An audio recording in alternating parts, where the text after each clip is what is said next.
Hello, my name is Bernadette Perez, and this is my discussion on informed consent for Counseling 501.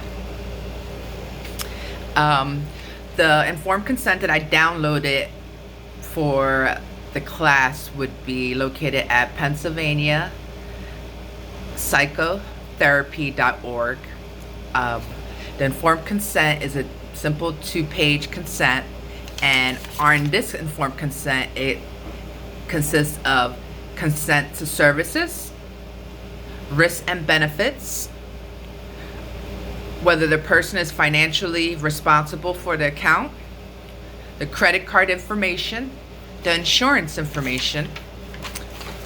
One thing that was on this informed consent that I have never seen before is whether it was a referral through the employee assistant program, the emergency contact information, and an expiration of consent, which states that this consent will expire at the time of discharge from behavioral health services from the Cognitive Behavioral Institute, which is the practice. The next thing is the attestation of informed consent, and that is a statement. It's single line statements, and each line says, I have read, understand, and agree to medical management agreement, electronic communication policy, the client's rights and responsibility, notice of privacy practices, HIPAA, financial obligation policy, and distant counseling procedures. This is the first time I've seen distance counseling procedures, which is, of course, now amongst, COVID-19, this would probably be a new thing that we're going to be seeing on a lot of consent forms on what their policies and their procedures when it comes to doing distance counseling, whether counseling online, through the phone, etc. And then you sign and date it.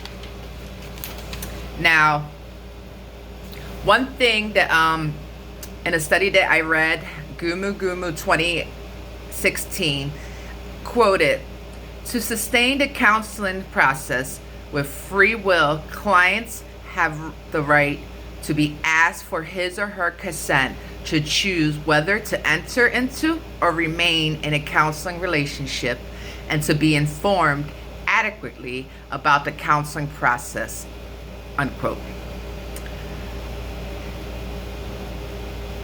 I understand the whole concept of informed consent because there's different things, especially when it comes to psychiatry and counseling. We need to have that protection for the clients, but also we need to have the protections for the workers too, and to make sure that everything has to be on even keel. And another thing is that you have a right to say no if you don't want something. You don't have to take it. You can't force someone to make you do something you don't want to do. Another thing I want to talk about is that Pennsylvania, we have the age of consent is 13 and up. So a child 13 and up, they're in charge of their medical, so they're allowed to basically refuse service. They don't have to, unless it's, of course, court mandated. They could make sure that their parents don't have a relationship with the counselor for whatever reason. So I know Pennsylvania has been trying to work with that. Another thing, I was surprised that did have a expiration date. I've signed some informed consents, not in counseling, but I've signed other ones, and I've never seen anything about the expiration date. I also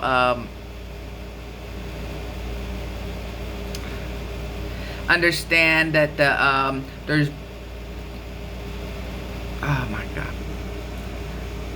one thing, like, I apologize for earlier, one thing that I noticed that Pennsylvania, this consent goes along, it's very similar to the